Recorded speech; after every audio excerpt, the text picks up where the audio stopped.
Hey guys, how are you? How's it going? I was trying to put my straw in my water. How's everybody doing? I feel like I'm having some lag with this camera, so I don't know how long I'm going to keep it on. It might just even be looking like it's lagging for me, but it might not be lagging for you. I don't know. Cuz I don't have like a live up in front of me. How's everybody doing? Make sure to hit the thumbs up for me. Happy Valentine's Day, everybody. I'm wearing one of my Valentine's sweaters. So, yay! Happy Valentine's Day, everybody. Thank you. And this is really like this is from Sam's. How much was it? I don't even remember. It could have been $19. I'm terrible when I see cute stuff. Sam's, you know how Sam's always has, well, they don't always, but Sam's, Costco, they always have like themed stuff like the Christmas pajamas and blah blah blah. Anyway, they had 3 Valentine sweaters and I got all of them. So maybe I might wear them. I might end up wearing all of them this weekend. So I'm starting off with the khaki and the red. Starting off with the khaki and the red. So we'll see. We shall see which one I wear tomorrow. How about that? Okay. We will keep with the Valentine's theme. But yes, you may or may not know, but I am a fool for camel, beige, neutrals, things of that nature. So yes. Okay. All right, you guys, let's get into it. We're going to get caught up on a few things. Happy birthday to whom? Birthday shenanigans loading for who? For Dre's Runt Over Crocs? What? Dre's Runt Over Crocs, is it you? Is it you? Is it your birthday season? Let us know.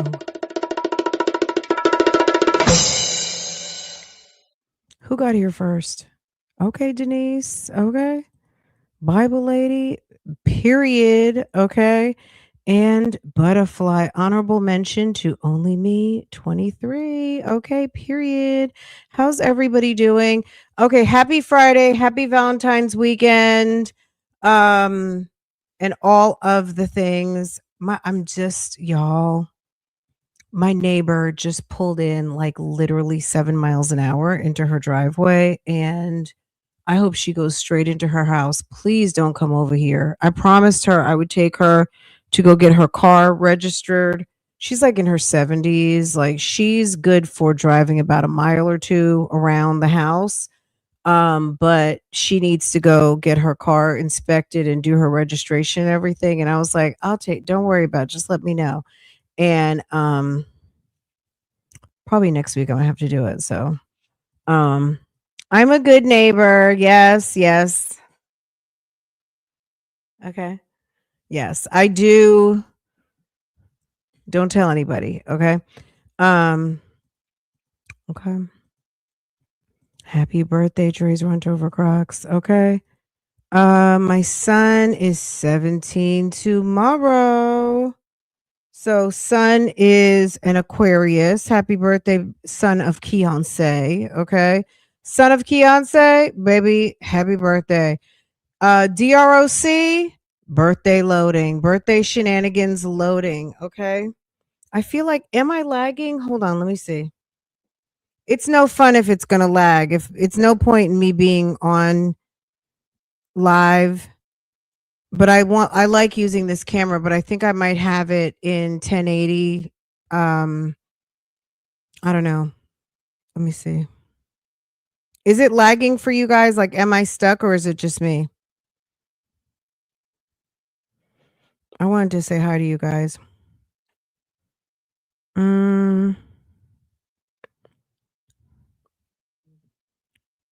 Is it not lagging at all? Okay, so maybe it's just my monitor. If I get to lagging, let me know. Okay, so maybe it's just my monitor. Okay, cool. All right. Okay. let's get caught up on a couple things really quick. Um, when I start running video, I'll probably get up off of here because I think it's gonna lag. You look pretty. Love the sweater. You guys are so sweet. Oh, this is for DROC. Okay, and birthday. Thank you so much. Look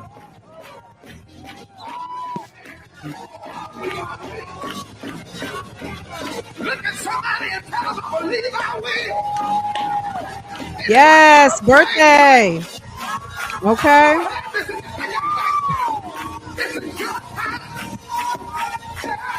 Yes, DROC is a birthday loading. Okay. Today is my grandmother's heavenly birthday. If she was here, she would have been 114. What?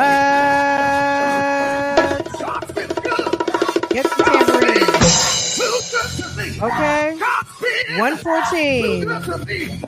Believe I shout. Believe I shout.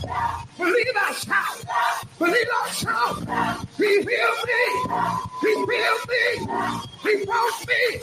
He told me. Okay, happy birthday, Gran. Yes. Believe I will. Believe I will. Believe I will. I shout now. Shout. Shout. Shout. Shout. Shout. Y'all, we made it to another Friday. Okay.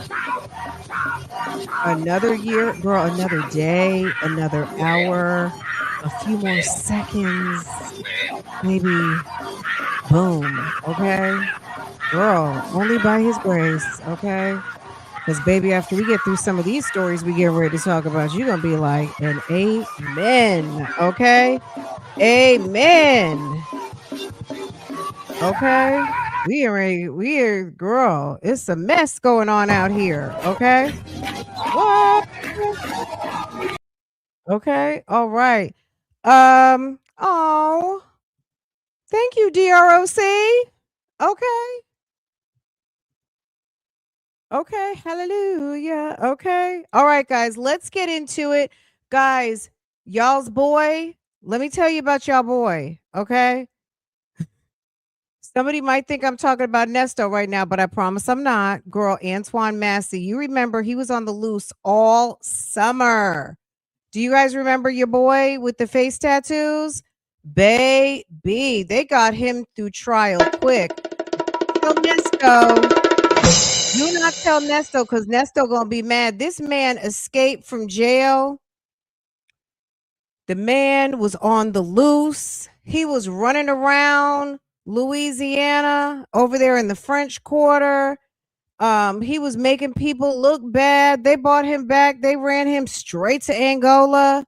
And baby, guess what happened? Okay, ANTOINE Massey, they put out a press release because they wanted the people to know. Okay, District Attorney Colin Sims reported on February 12th, ANTOINE Massey was sentenced to a total of a 60 ball. Baby, they gave him a 60 ball, okay? In prison by the Honorable Judge Alan Black. The sentencing follows Massey's December 25th, 2025 conviction by a unanimous St. Tammany Parish jury on charges of second-degree rape, second-degree kidnapping, domestic abuse of a dating partner by having fugazi hands, and second offense violation of a protective order. Baby, I don't know what's going on with YouTube, but saying certain things right now, I don't know. I feel like they tweaked. And girl, if you say too much, normally I say whatever I want and I'm usually fine, but baby, my video yesterday, for some reason, I had some problems. So I'm just like, let me be careful. So the words are on the screen. Can everybody see? Yes. Okay. The court ordered the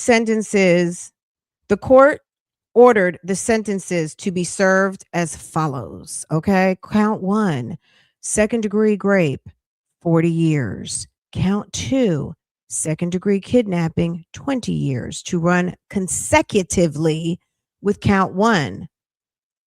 Count 3, battery of a dating partner involved in fugazi hands. Okay, manipulation on one's throat area. 3 years to run concurrently with count 1.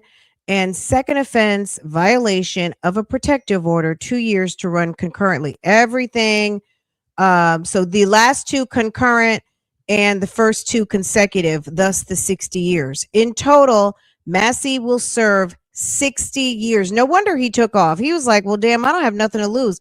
And the man is, I think, right around 30. So, baby, he might be leaving out in a pine box too. I mean, he's done. Good thing. I'm gonna just say this. Good thing he enjoyed his time out in the world, and you know, because the other one too? They're not the one that escaped to Atlanta. Baby, he's not getting out either. So, okay, charges oriented from violent hours long attack November 2024, after discovering a domestic violence paperwork in his victim's purse. Massey beat and strangled her before kidnapping her and driving her between Slidell and New Orleans. Throughout the ordeal, Massey repeatedly assaulted and raped the victim. The abuse only ended when the victim managed to escape and flag down a stranger in New Orleans to contact the New Orleans Police Department. During the sentencing hearing, Judge Black addressed Massey directly, highlighting the severity of the actions of his extensive prior record. If I can find some video, we'll play it, but I'm going to be honest, I didn't even look for it. I just got the press release from the DA's office and kept it pushing. But if I find some video, we'll backtrack to it. Let's see. During the sentencing, Judge Black addressed Massey directly, highlighting the severity of the actions and his extensive prior record. Your criminal history is significant and started a long time ago, Judge Black stated. The crime here was over an extensive amount of hours. It was brutal and extreme violence. This all adds up to the court, what the court considers.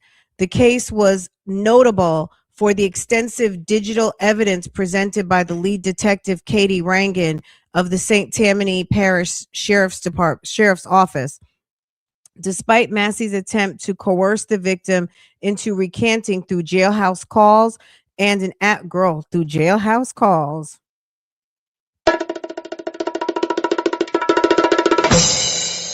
Baby, okay, through some jailhouse calls and an advocate's attempt to interfere with the victim's testimony in open court, prosecutors used license plate readers, Ring doorbell footage, and recorded calls to secure the conviction. District Attorney Colin Sims praised the sentence as a vital step in protecting the community and honoring the victim's initial courage. Judge Black's imposition of this 60-year sentence ensures that a violent predator is removed from our streets for a very long time. Domestic violence is a cycle of fear and manipulation, but the meticulous work of our investigators and prosecutors provided a voice for the victim when she was most vulnerable. We remain committed to holding abusers accountable, even when they attempt to subvert the justice system from behind bars. That's a nod to, and your ass tried to take off with all them other ninjas and run off and not get your justice. But okay, you tried to subvert the justice system from behind bars. He's like, we're not going to really talk about it, but I'm gonna just be cute and sort of mention it. DA Sims extended his gratitude to the Assistant District Attorney Zachary Popovich and Elizabeth Othment for their successful prosecution, as well as St. Tammany Parish's Sheriff's Office and the New Orleans Police Department, the Orleans Parish District Attorney's Office, and the U.S. Marshal Service for their roles in investigation and Massey's apprehension. Okay, look at that.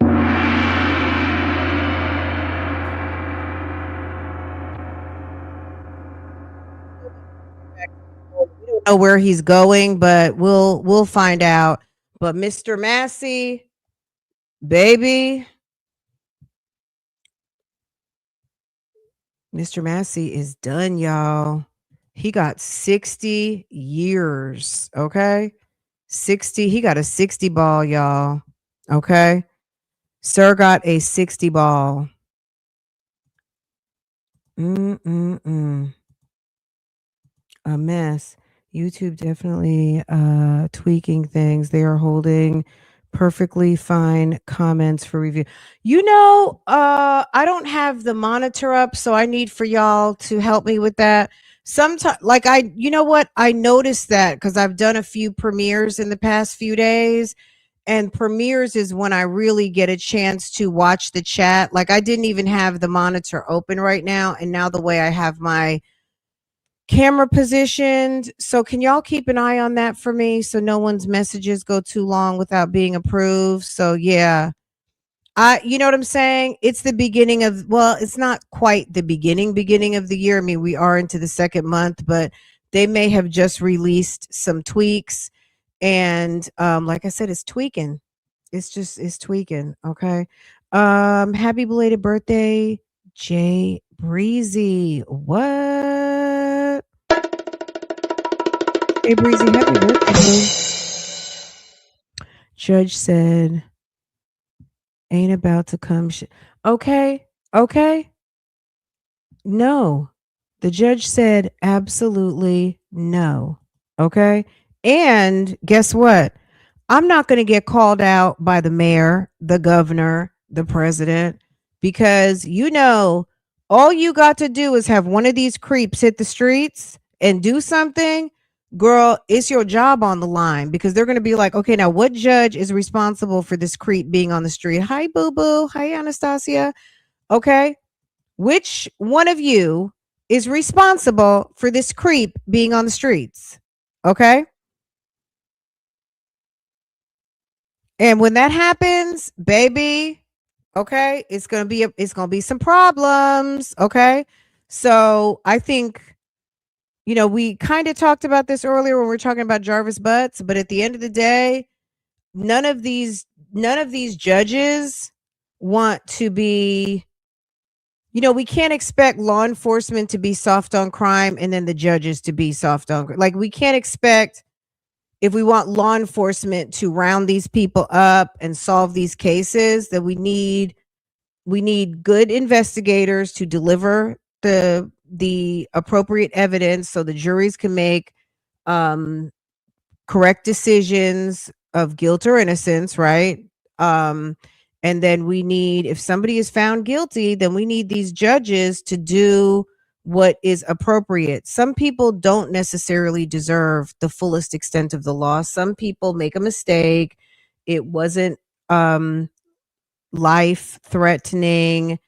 Maybe they stole a couple of dollars and they've learned their lesson or they can be rehabilitated and they deserve an opportunity to make good and not lose their whole life. But if you've been out here doing the most, then you can't be surprised when you are dealt with accordingly, right? So we'll see what happens. Antoine Massey is pretty much done because I think the man is like 30 and he just got a 60-year sentence. Baby, he's done. That's life. Um, we need the backing of the court. The judges can't be I don't want to say afraid because I think most of these judges are cool with giving out appropriate sentences for people. But yeah, don't be afraid to go to the max if that's what's necessary. Everybody doesn't deserve a second chance. I'm sorry. Once you've had a second or a third chance and once you've gone past, let's say, a second chance, depending on the severity, because someone could have stole something, you had one chance, then a second chance, and you got people who are losing a home and all kinds of things because you played around with their money. So everyone doesn't deserve a second and a third chance. They just don't, because once you get the third and fourth chance and you go back out there and you're still with the shits, Next thing you know, you're going to hurt somebody. Okay. You're going to hurt somebody. You may kill somebody. So now when you know for a fact that we have a executive in the White House who will call you out and everybody up under you or everybody over you, nobody wants that heat. You see what happened. We're living with it right now here in Charlotte with what happened with the guy DeCarlos Brown, the guy who mentally was not all the way there. He obviously needed help and assistance and he didn't get the proper services, but obviously he was homicidal and got on the train and committed a brutal act in front of people on the train. And that girl lost her life. The young lady lost her life. And baby, they called out the magistrate who let him out and everybody. And you guys know I've been going to court quite a bit in the last month or so, following a couple of cases. And every courtroom, these judges are talking about the Irina's law. I guess it went into effect after the first of the year, and they are being held. There is new criteria with violent offenders. That's why that guy running around calling himself Miss Sharon, Lee Twan Tate, the one who was inappropriate with a bunch of youngsters, no bond. Those three women, which we'll talk about them tomorrow. That the child abuse case with the little girl who passed away, they just got murder charges this week. So they have all kinds of felony child abuse, They just got charged with separate cases of first degree murder. All three of them, no bond. One of them had a $2 million bond. The other two, I forgot what their bonds were. Bonds revoked, no bonds, murder charges. Your ass is staying in jail. Who else is there? Oh, what is his name? Lorenza Inman for the murder of Freesia Baker, the young lady, the girlfriend who was out with the boyfriend, and they found her in her vehicle behind a church.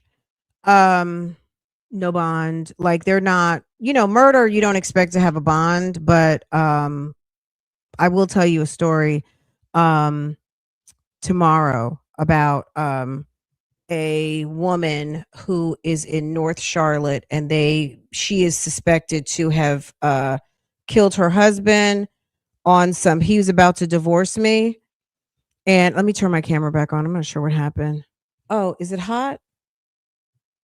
Let me see. How long have we been live? Not too long. Hold on, let me see. I'm gonna try it again. Oh, low battery. Okay, let me let it charge. Okay. Let me let it charge. It needs to charge. My bad. Okay.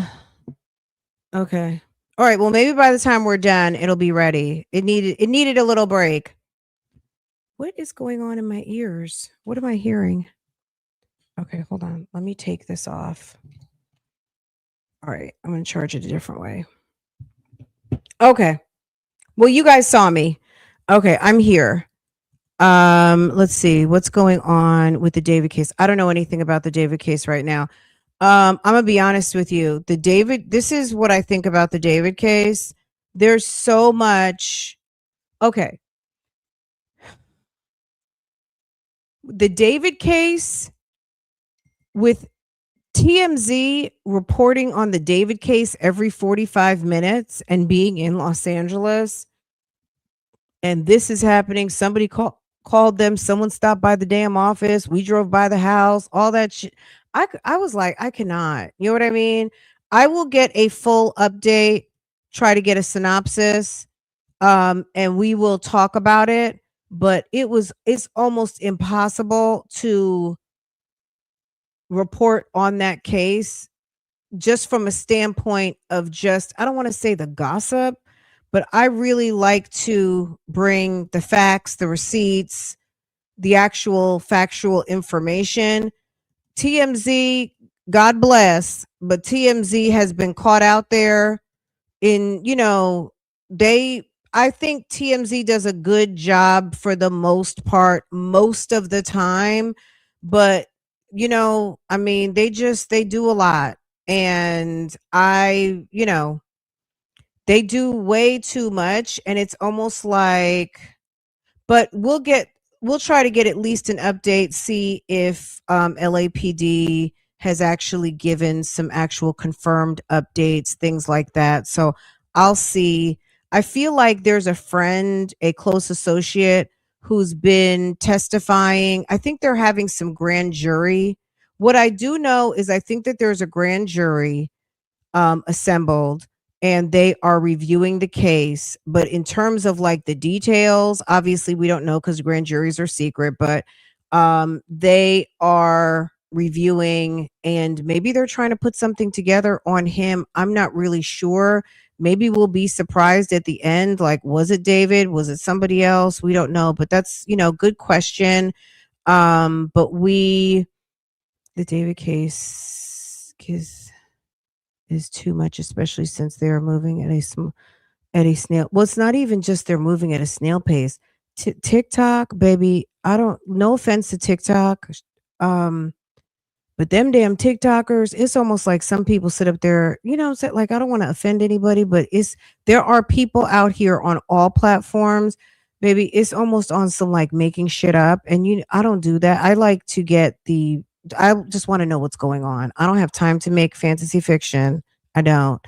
David's case, the case concerning David was getting to be a lot.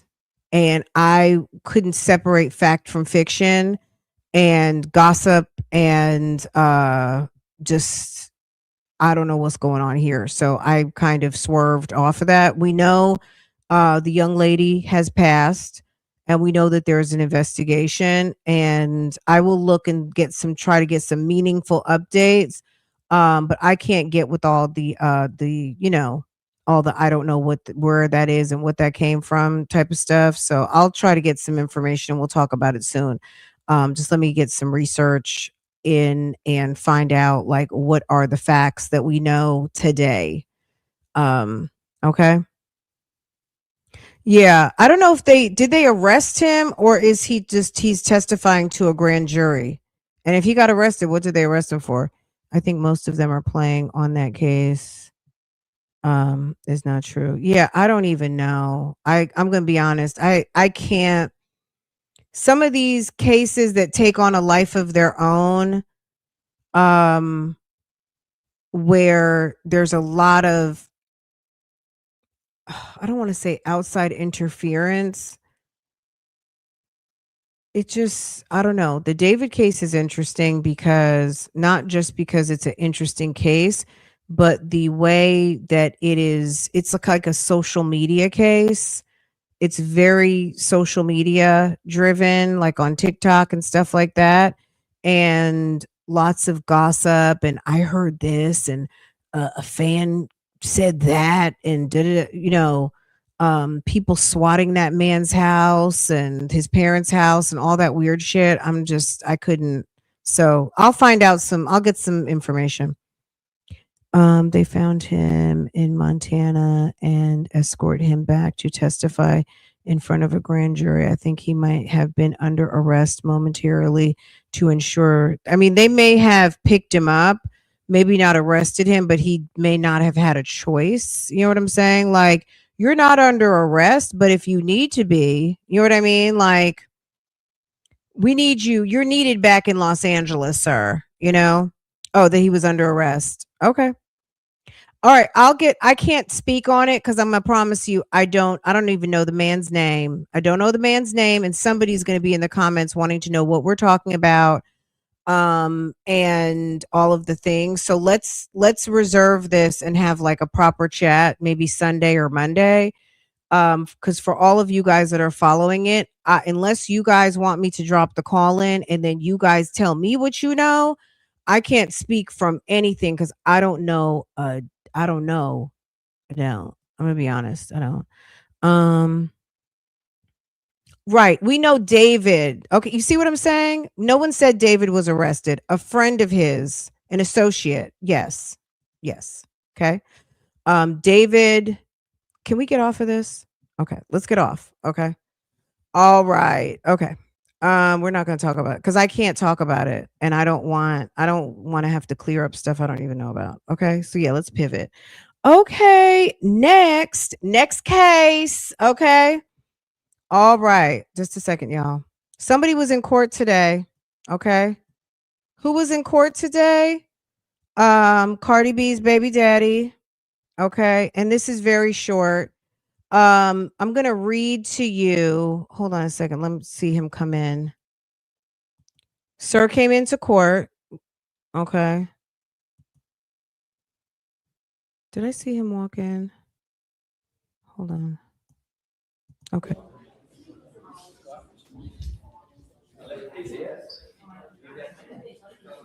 I say this. Lost the Super Bowl. He might not even care. I mean, they were division champions, but as far as, just girl, drama. This guy is drama. Okay. This guy is a lot of drama, but let me tell you what happened. Okay. All right. Let's see. Okay. Let's see what's going on here. Okay. I'm going to just read this. If you guys want the link to it, I will drop you the link. Hold on. Copy. This is for reference. Okay. And let's read. Okay. The following is a transcript of a police report from the Dedham Police Department regarding an incident December 12th, 2025 that resulted in charges being brought against New England's Patriot wide receiver Stefon Diggs by a woman who said she worked as his personal chef. NBC 10 Boston has removed the name of the victim and the first name of a member of Diggs' fiance's team from the transcript. Okay. And I shall start reading. Okay. On December 16th, hold on. Let me share this. Can y'all see? On December 16th, 2025, while assigned to the front desk, name redacted, entered the station to report a past incident. Victim appeared emotional and was initially hesitant to give a statement. She asked for a female officer. I checked the scheduling sheets and saw we did not have a female officer until 4 p.m. I let the victim know this and I told her that I'd give her a few minutes to think about things and that I understood if she was uncomfortable speaking to me. After a few minutes, she said that she would give the report to me. I brought her into an interview room off of the lobby and we began to speak. After taking down her information, I asked her to tell me in her words what happened. She was hesitant to reveal a suspect initially, but I told her that I would take a statement and we could talk about that later. She went on to say on December 12th, 2025, she was working as a private chef at 7 Schoolmaster Lane in Dedham. She said that on this date, the male that she worked for entered an unlocked bedroom. They then began having an ongoing text exchange over money owed to her. She said that they began to discuss this, which apparently angered the male. She alleges that the male then smacked her across the face. She said that he tried to push him away. The male then tried to choke her using the crook of his elbow around her neck. She said that he was behind her with his arm wrapped around her. She said that she did feel like she had trouble breathing and that she felt like she could have blacked out. She said that she tried to pry his arm away. He tightened his grip. At that point, the male threw her onto the bed. He said something to the effect of, thought so. And then she told him that she still hasn't been paid. At that point, the male said, lies, and walked out of the room. She explained to me that she needs to sign off. She explained to me that he needs to sign off on payments in order for her to be paid, which is why she confronted him directly. I asked her if she had documented any injuries when this occurred. She said that some redness on her upper chest area, but didn't take photos. At this point in the conversation, victim revealed that the male's name was Diggs, Stefon Diggs. Diggs currently plays for the New England Patriots of the NFL. Due to his fame, she was very hesitant to come forward with this. I inquired about the details of her employment so I could understand the relationship.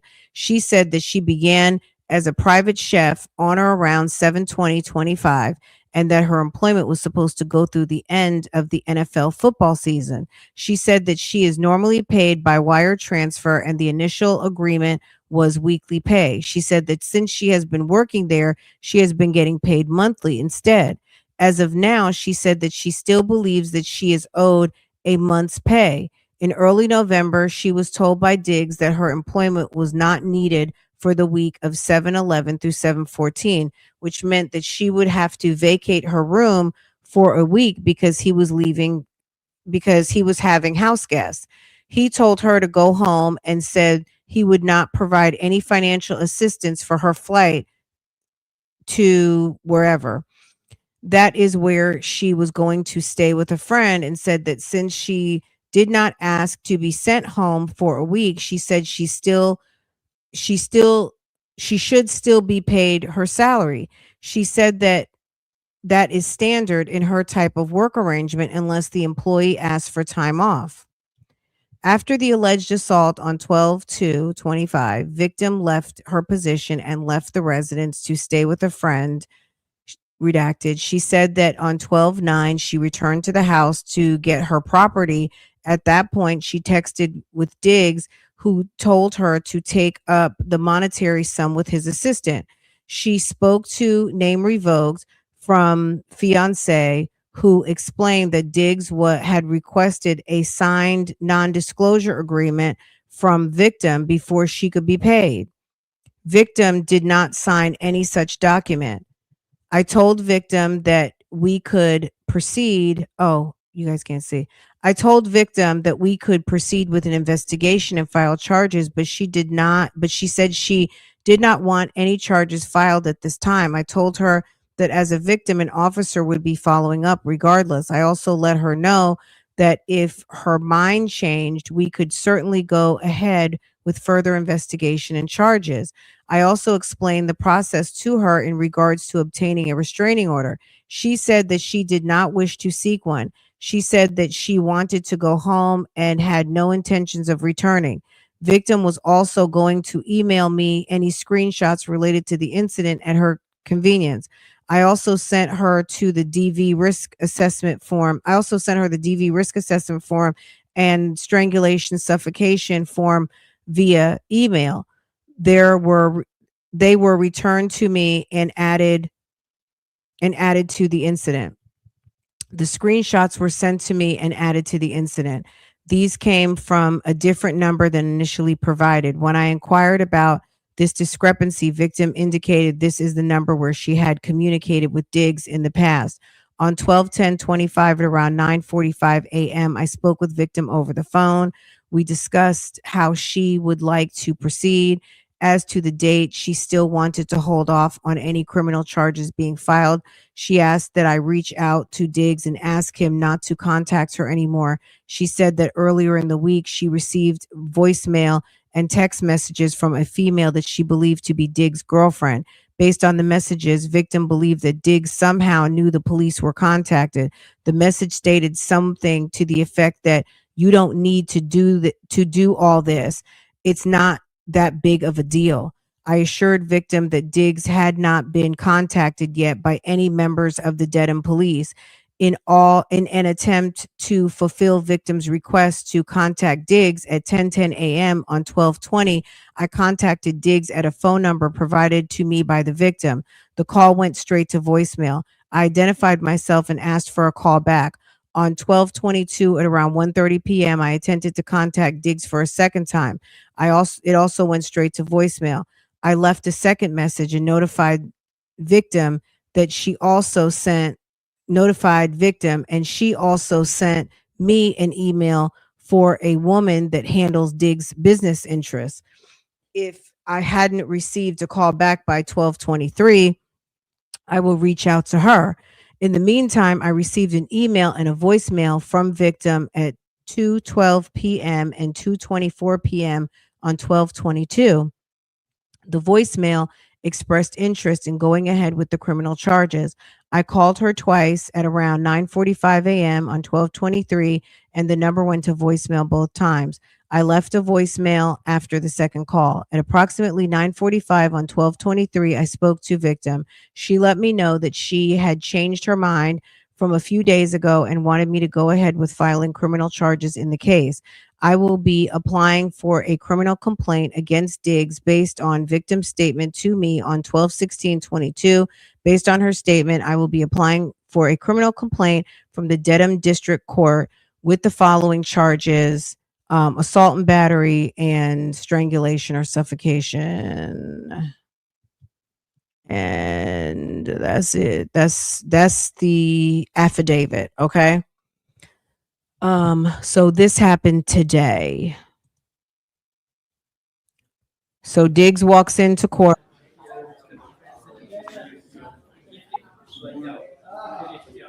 Waiting. So this is going to be short.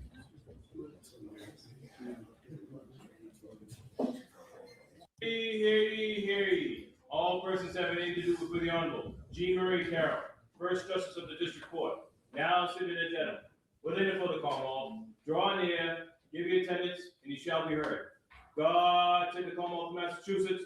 This honorable court is now in session. You may be seated. Please remain quiet in the court. Thank you. Good morning. Good morning. Today is Okay, great point. You are not needed during, so maybe it was a chef who provides certain meals, like regarding training. Maybe the company, I mean, that would make sense. You're having company. Wouldn't you want to have your chef so they could make meals for your company? But maybe your company, maybe he's getting ready to have a sex party. I mean, you know what I'm saying? God only knows what that man, what celebrities do. We'll say it like that. Maybe he wanted a certain amount of privacy. Maybe he was having other guests, not Cardi, to be like, girl, we don't know what was going on over there to the house. So he didn't want the chef there. Maybe the chef is only for game prep and healthy meals. And maybe this was going to be his off week from healthy meals. Okay. All right. Girl, hear ye, hear ye. Okay. Hear ye, hear ye. The chef can go home for the week. Okay. Friday, February 13th. Good morning. Today is Friday, February 13th, 2026. This is the call of the list. The Honorable Justice Carroll is presiding. The first matter is the matter of the Commonwealth versus Stefon Diggs. Good morning, ADA True Virtue to the Commonwealth. Good morning, Your Honor. Waiving the reading, sir. Yes. Not guilty to enter. All right. Commonwealth, any requests? Commonwealth's requesting a stay away, no contact from the victim, including third-party contact. No. All right. Those are your ones. And next date, sir, April 1st. We get April 1st to trial.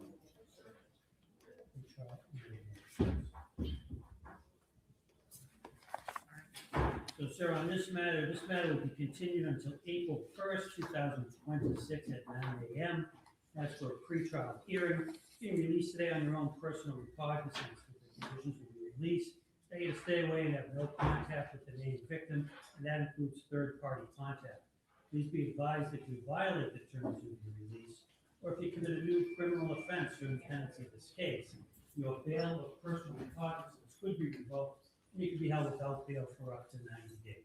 So that's April 1st at 9, sir. Please see probation today before you leave. Thank you, sir. Thank you. Thank you, Your Honor. Following a CMBI. Okay. I mean, Did we notice that his next court date is on April Fool's Day? I mean, did you catch that T? He needs to go back to court on April Fool's Day. Leave people alone. You know what I'm saying? Like, I'm going to just say this, and I could be wrong. If you and we don't know what kind of accommodations they have at that home, but number one, if you need why do you need someone to live at your house? You can't find a local chef.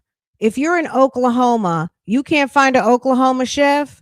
If you are in, only time you need a chef to have a room is if they're traveling with you, right? If you got somebody over to the house and they're stationary in that city, why are you not paying the people enough so that they can just get their own accommodations, right?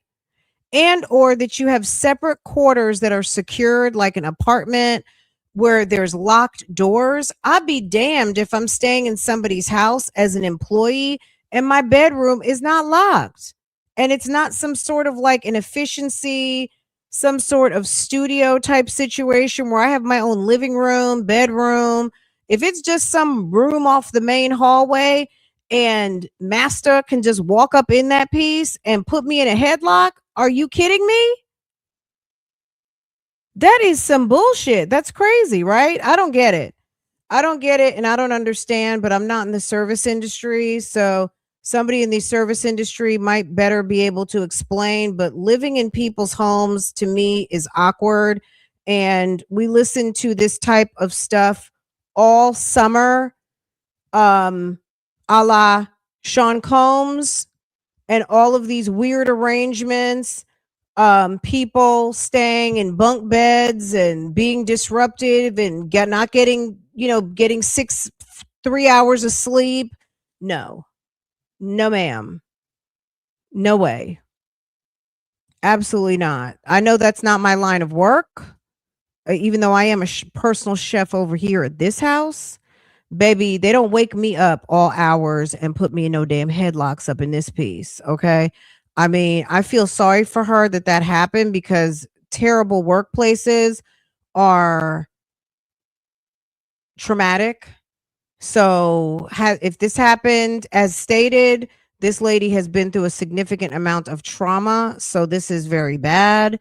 But I don't know if it's a good idea to chef in these type of situations. Other people might say it's lucrative and don't, you know what I'm saying? Like, they may have other stories and very good. This lady's case sounds like a whole nightmare. You know what I'm saying? A single woman with a grown man who's got you in a damn headlock. Baby, no.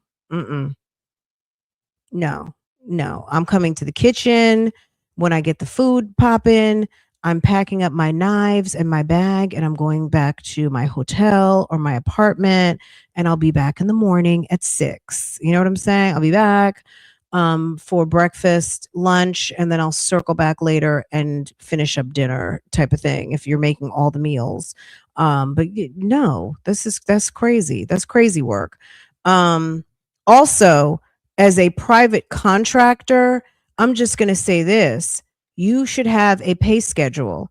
If you are freelancing for yourself and you are under contract to provide services for people, you need to articulate in that contract some sort of like an addendum that includes when you're getting paid and for what periods.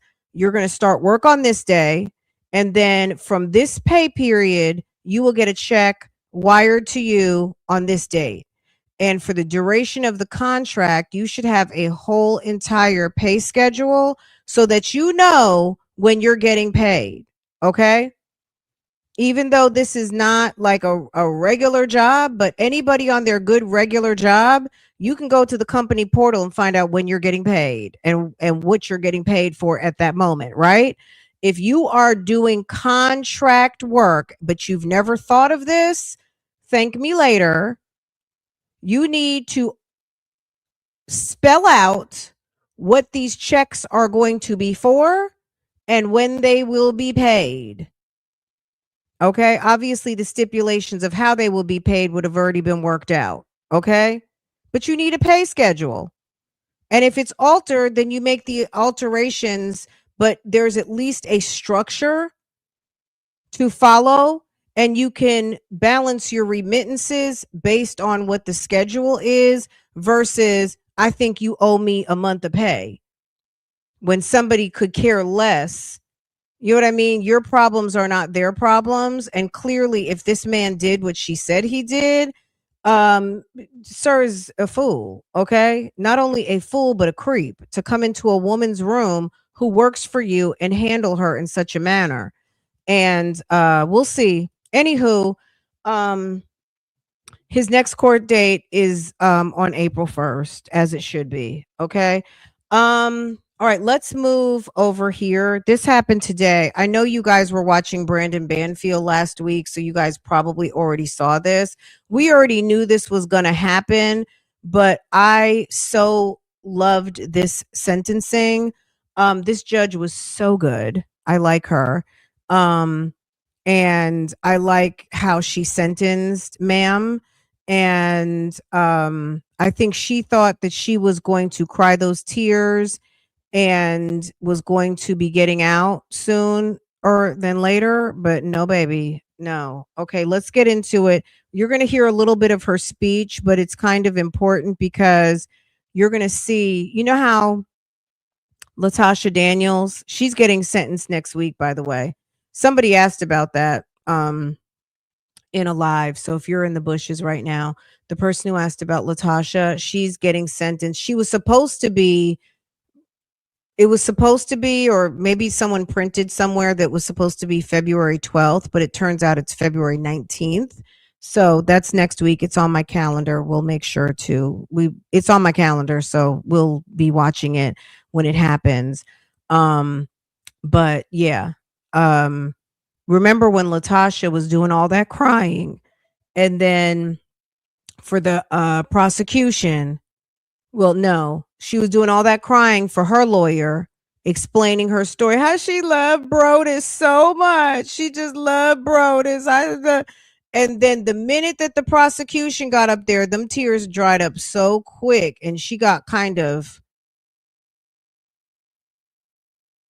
you could see, you know, the real Latasha coming out, right? Okay. All right, let's get into it. Let's hear this. This is only like 10 minutes, so I'm going to let this, 7 minutes.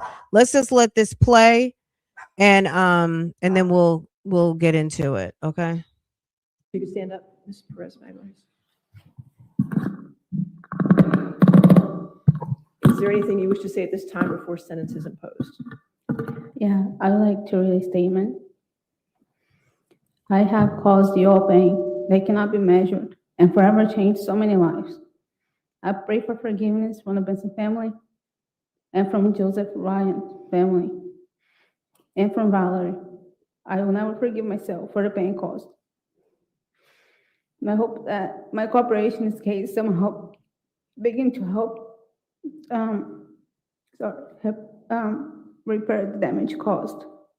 There is nothing I could possibly do to make it up to you, to your loss. Sorry. There are so many regrets, but this is my biggest. That's it.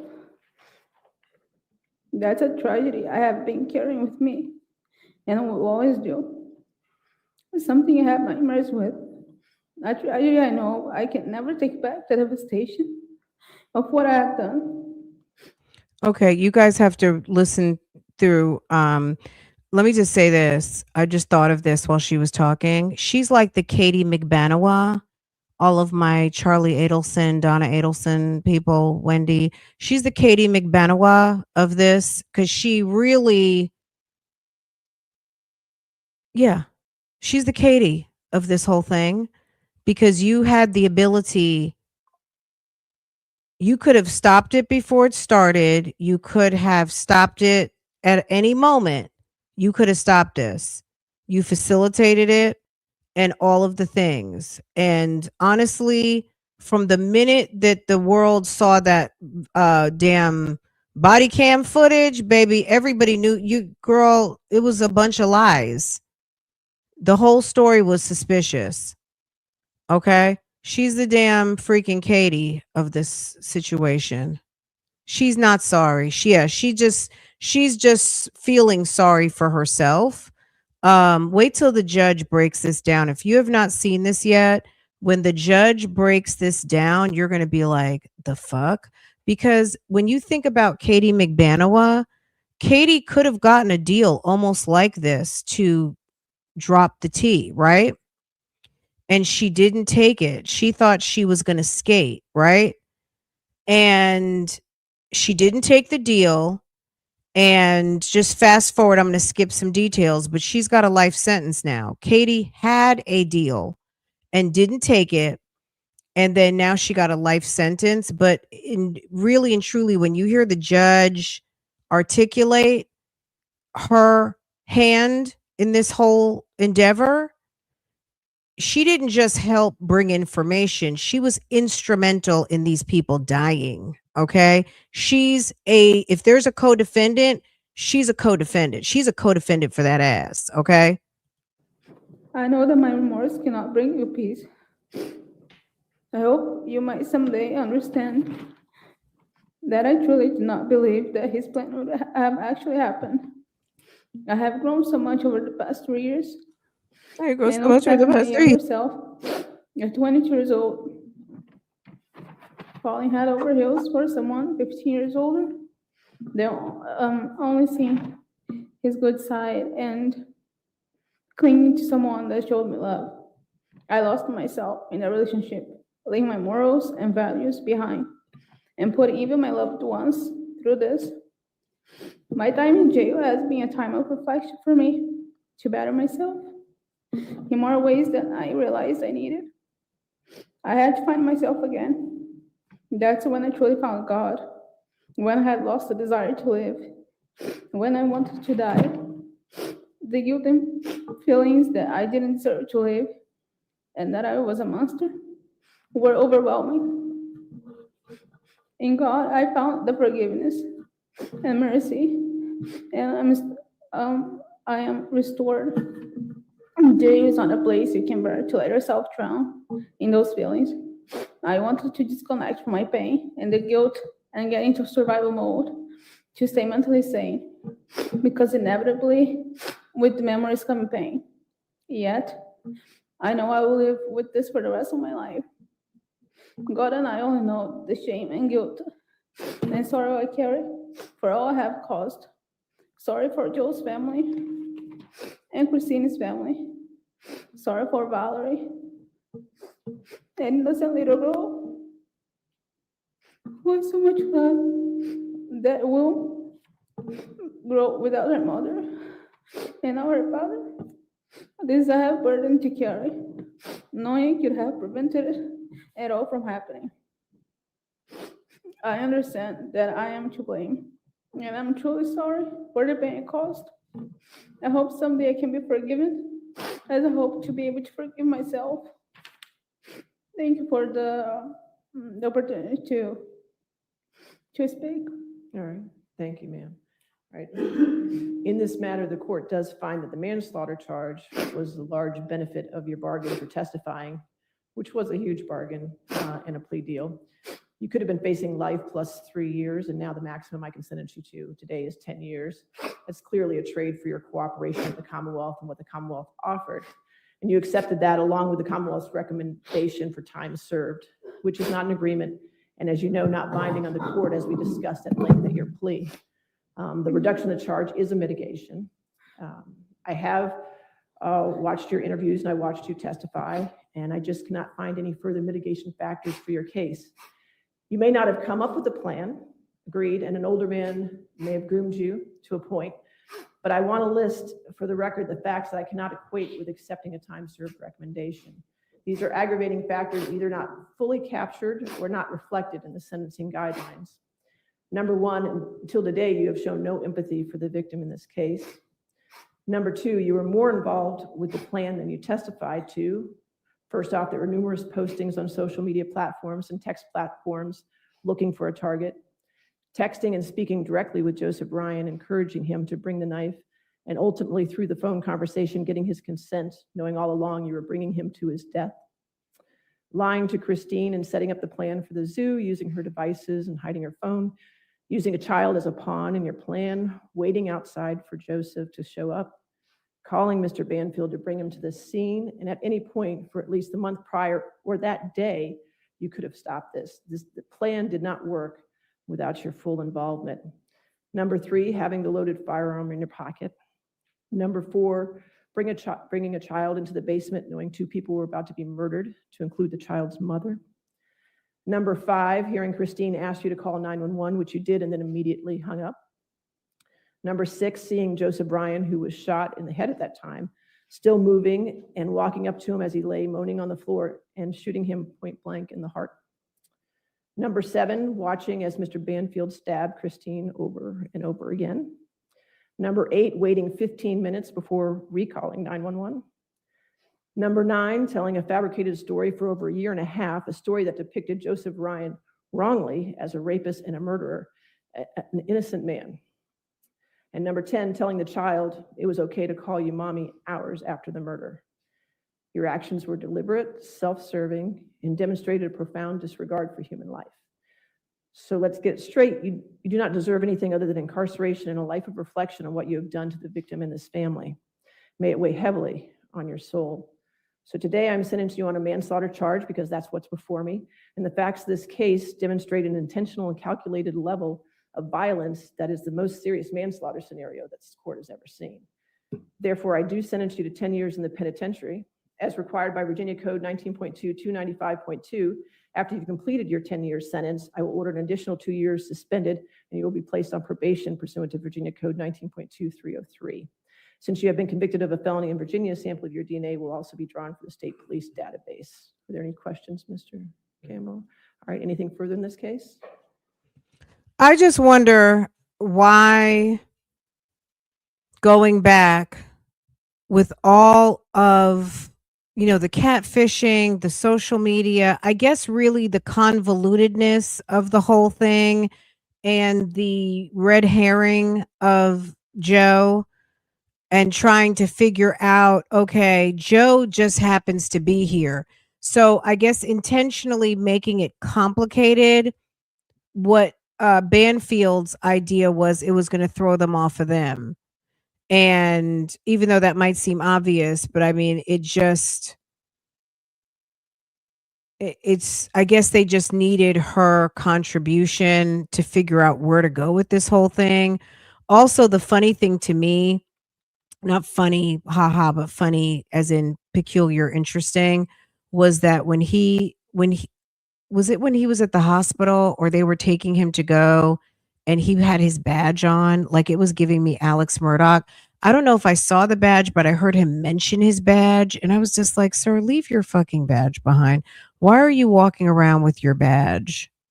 Like, that was weird. Did you guys, anybody who watched it, do you guys remember where he said something about getting his badge or having his badge or something like that? Like, it was like, sir, girl, stop.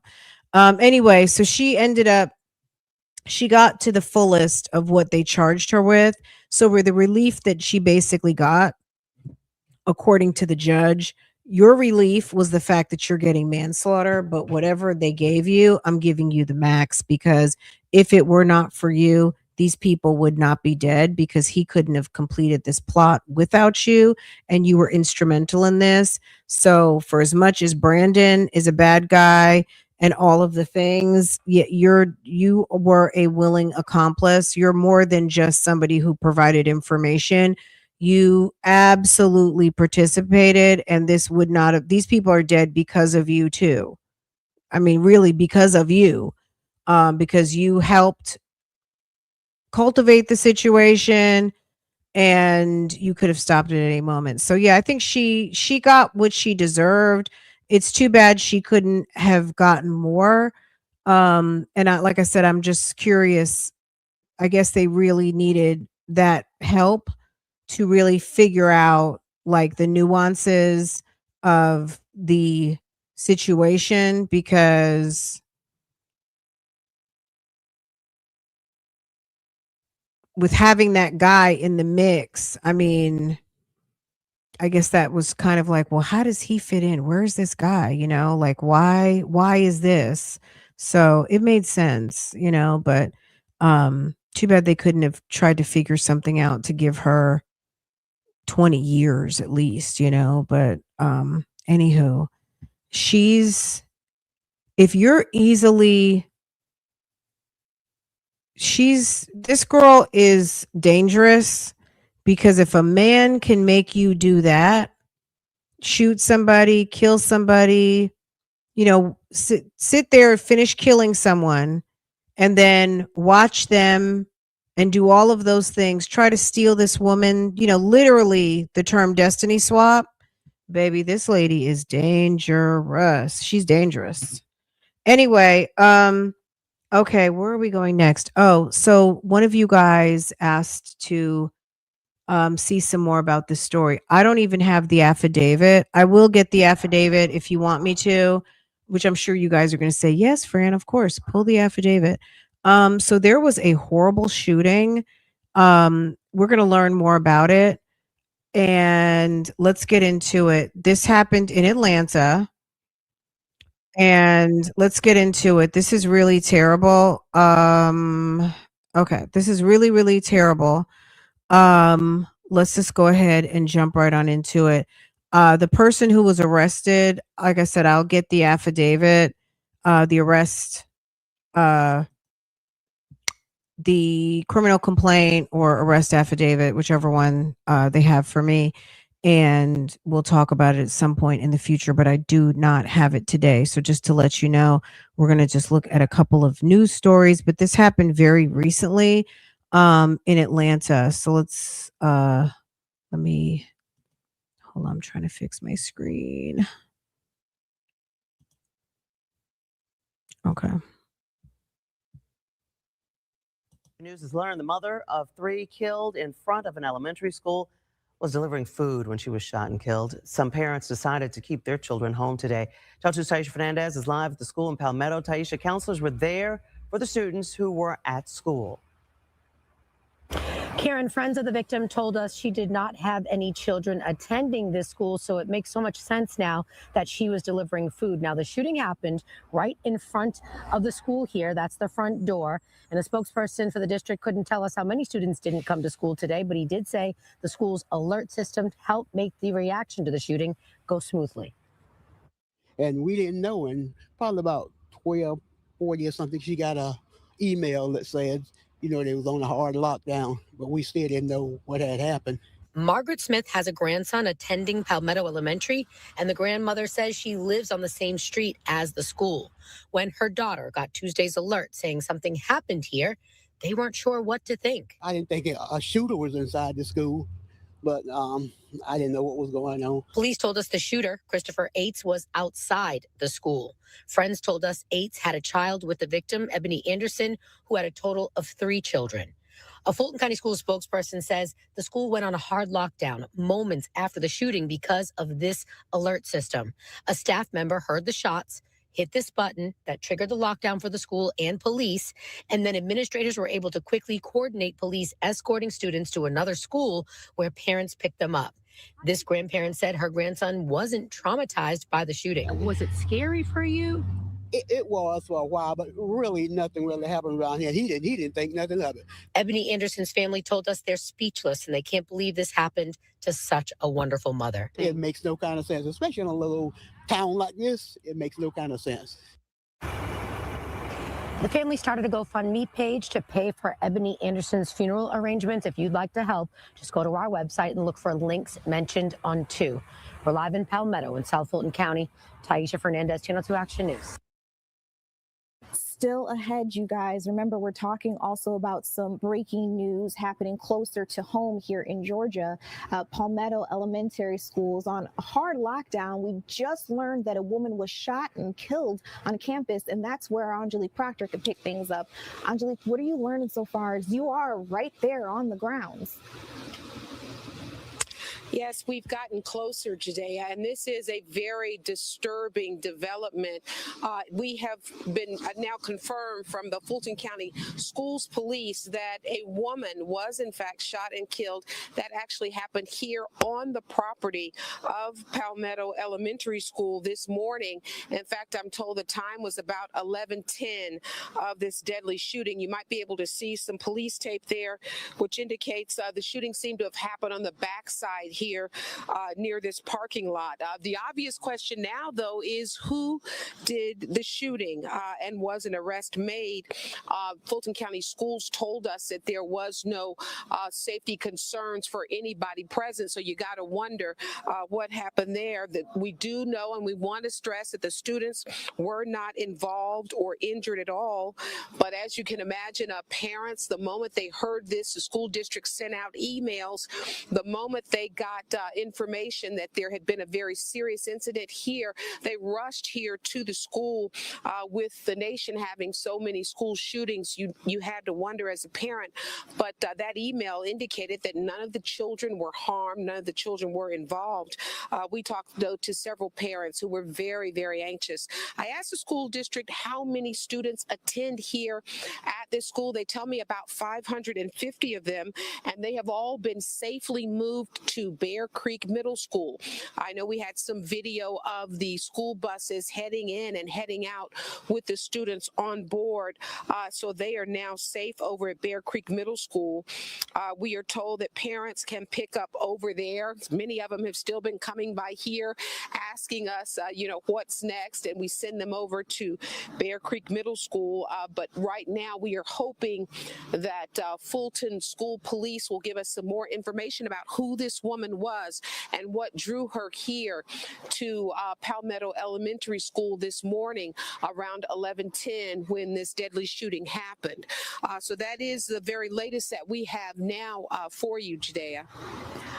Angelique, it's very interesting the details that we're finding out in this, especially as it pertains. You mentioned there that when school shootings happen, some of the parents, they want to hurry up and get out there to meet up with their children. But one thing we are hearing from the school system, Fulton County Schools, is that they want parents, community members to stay away while the investigation continues. Is that right? That is correct. They have asked parents not to rush here to the scene. This does appear to be a domestic type situation where there is no shooter on the loose, if you will, no concerns of safety for the community or the neighborhood. And so they are asking parents just to head over to Bear Creek Middle School to pick their students up. Okay. Thank you so much for bringing us the latest. Again, I know you also have to still get out there and get more information. This is a crazy story that we're trying to all unpack together since it just recently unfolded for us. So I'll let you get back to gathering some of the news of the day. We'll see you again, I believe, at 3 p.m. Absolutely. See you then. Anjali, thank you for bringing us the latest. We're going to go now to our Marissa Sarback, who is outside of Palmetto Elementary School. It looks like in a slightly different position than where you were the last time we checked in with you, Marissa. Yes, Zach, Danielle. So we've probably moved about 500 feet closer to the school. We're standing directly in front of it at this point. Law enforcement had set up a barricade system in the back over on the road so that we couldn't get through. They weren't allowing parents through. They weren't allowing media through. The only buses that they were allowing through were to pick up kids, and the only other vehicles were other law enforcement vehicles. So now, Danielle, they're trying to answer those questions that you were asking of what happened here, why did this happen, who was killed. This crime scene is now right in front of the school, and we're on the side here as well. So you can see to the left-hand side here, these are some of the investigators that are piecing together what happened with some of the officials from Fulton County Schools. And then if we can pan all the way to the right, you can see there is some crime scene tape that's hanging from those trees. And I don't know if you can see all the way in the back there, but you can also get a small glimpse of some crime scene tape that's up there as well. That is actually the front of the school. So an official spokesperson from Fulton County Schools told me that that is where the incident happened. He was able to confirm to me just about 5 minutes ago off camera that this was a shooting outside of the building, but on school property. So right outside there where that crime scene tape is, that is where a shooting occurred. It was an adult female. We do know she has died. We were looking for more information, but at this point, that's pretty much all Fulton County Schools officials were able to give us for the investigation. We have to wait to be briefed by law enforcement. There's many agencies here on scene, including Georgia State Patrol, Palmetto Police, Fulton County Sheriff's Office, there's so many agencies here on scene that are working to do this investigation and try and piece together exactly what happened. So those are the agencies that will be able to give us an update on exactly what happened here. I did ask the school spokesperson if there was somebody outstanding, a suspect, anybody that they needed to get. He says they're not able to comment on that. All that he can say at this point is there is no threat for the school and no threat for the students, teachers, and staff. Of course, about an hour and a half ago, we saw those buses moving out. So we do know that evacuation is complete. He said there are no more students, teachers, or staff here at this school. So nobody left at Palmetto Elementary besides the crime scene investigators you see behind me and some of those school officials that are working with law enforcement on this. But everybody else at this point has been moved over to Bear Creek Middle School. Again, no threat, an isolated incident is what they said at the school, but we're not able to confirm whether or not there is a suspect on the loose in that shooting where the adult female has died. Zach, Danielle? And Marissa, if you, and I think you can still hear us, a question for you now that you've moved vantage points a little bit. From the helicopter, it looked to us like the investigative focus was just outside of the front door to the school. From where you are right now, can you confirm that?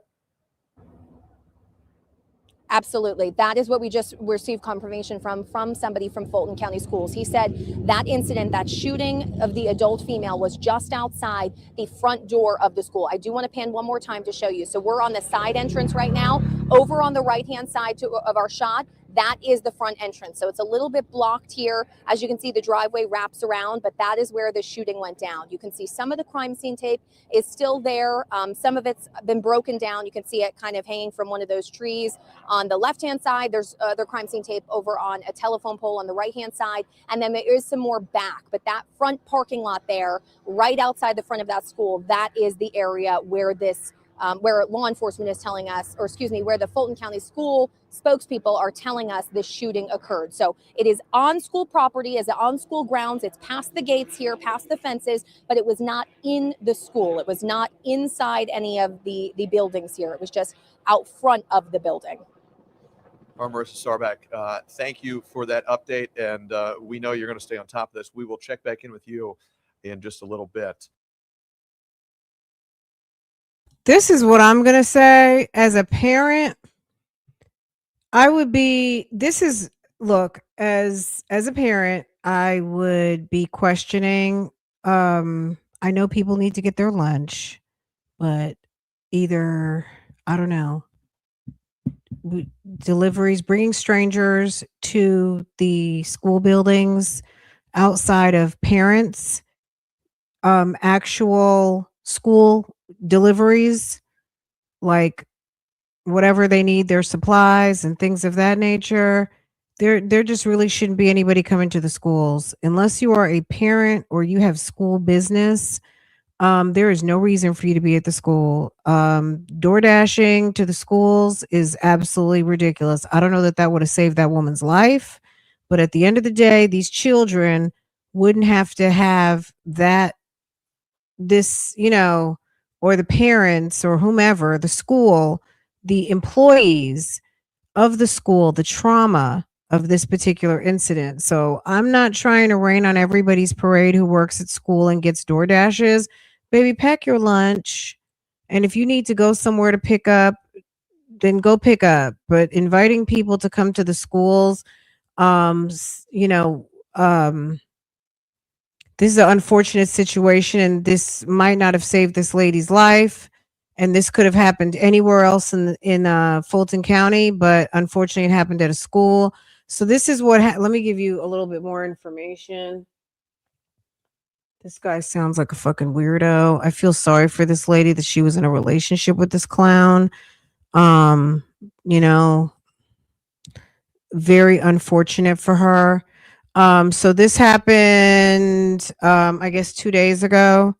Atlanta, this on Atlanta News First. Suspect in Palmetto Elementary shooting charged with murder booked in Fulton County Jail. This is some details. Okay. The suspect in a deadly shooting outside of Palmetto Elementary School Tuesday was booked into Fulton County Jail on the following, including murder Thursday afternoon. Christopher Ates allegedly shot Ebony Anderson, 34, outside of the elementary school. She was pronounced dead at the scene. Poor woman. So sad. Christopher Loris booked into Fulton County on charges of murder, aggravated assault, possession of a firearm. And I did check Fulton County, and he is I don't believe he doesn't have a bond, and he does have an open case now. Nothing has happened yet. I don't even think he's had his first appearance. Ates was charged with murder, aggravated assault, possession of a firearm by a convicted felon, carrying a weapon in a school safety zone, and possession of a firearm and knife during the commission of a crime. Anderson was delivering food for DoorDash when she was fatally shot. According to Fulton County arrest records, Anderson and Ates arrived at the school in the same vehicle. Anderson drove her GMC Arcadia to the front entrance roundabout shortly after 11 a.m. warrants say. Surveillance video shows. I'm going to send a note tonight. I'm going to fill out the form and see if I can get the arrest affidavit. Surveillance videos show Anderson exit the SUV and walk to the rear passenger side where Ates was sitting. Rear passenger side. Okay. Ates exit the vehicle. Anderson then removes a pink duffel bag and 2 black backpacks from the back seat and puts them on the curb. The video then shows Ates assaulting Anderson, who falls to the ground, after which Ates shoots her multiple times and drives away in the Arcadia, according to the warrants. Police later searched the duffel bag and backpacks, finding Ates' Georgia ID card and other items belonging to him inside. Anderson had children who attended school in the district, though not at Palmetto. A search of Fulton County school database shows she listed Ates as the stepfather of the 8-year-old twins. Is she even married to that man? Oh, God. She listed him as the stepfather, according to the warrants. Anderson also had an 18-month-old boy. Warrants out of Houston County shed light on what led to Ates' capture following the shooting. Ates was arrested after a chase in Houston County ending in Twiggs County, which is 2 hours south of the elementary school. In Houston County, Ates was charged with willful obstruction of the law enforcement officers, second-degree criminal damage to property, second-degree cruelty to children, reckless driving, and fleeing and attempted to elude a police officer. The warrant states Ates was going 97 miles per hour in a 35 when he hit the back of a semi on Highway 96. They also state he caused cruel and unusual physical and mental pain to a child inside the car. Yes, killing her mother, I would say. The child was evaluated by medics following the chase and getting into a horrible accident. Ates allegedly tried to run into the woods after his car crashed, but was caught by law enforcement. He should also get some sort of abandonment too by just fleeing the car if that's his child. This is a nightmare. What was he so mad about? Maybe they were arguing in the car or something, or maybe he was just crazy. Baby, he looks like a whole problem. He looks like a problem. Why was he not at work? Girl, she's busy trying to make a coin and get a bag. And he's in his feelings a mess. So sad. If you're working and somebody is sitting in the fucking back seat and you're making the coins, baby, that's a problem. That's just a problem waiting to happen. Why was she running around With the stepdad, hold. Maybe this one's it. Hold on. There's another one coming. One. If this isn't it, then I'll pull up the one you sent me. But I pulled up like about 4 videos. Hold on.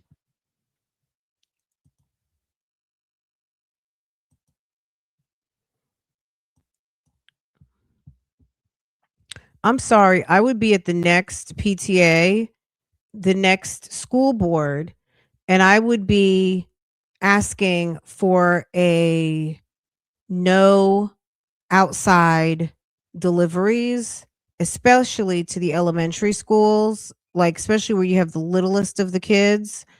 No. Pack your lunch, get in your car, drive down the street, go pick up your food. No inviting DoorDash and Uber Eats to these schools anymore. It's too risky. No offense to anybody that delivers any of these, but there are some really there's just degenerates, period. And the schools do not need that exposure. There's too much going on at the schools just trying to keep the students that are missing a clue from doing something stupid. Okay? You got 500 to 1,000 kids and fugazi teachers sometimes, not all the teachers, but you got teachers over here paying way too much attention to students. They got a lot going on at these schools. They do not need people coming to deliver tacos. They don't need anybody coming to drop off McDonald's.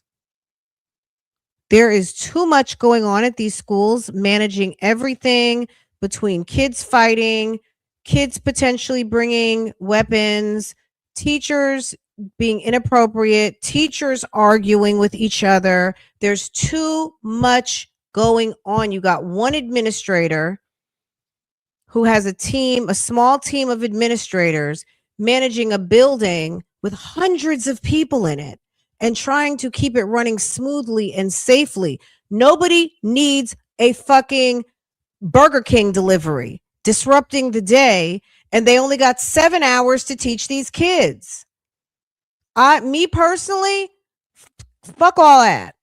No food deliveries. Unless it is 100 days, you know what I'm saying? Unless it's the 100-day celebration and Papa John's is coming with about 50 pizzas, they don't need to bring nobody here. Nobody's coming to the school. Even so, I'm a parent volunteer. I have to do a background check renewal every single year as a certified volunteer for my school system. So when I go show up to stuff, I've already got a background check.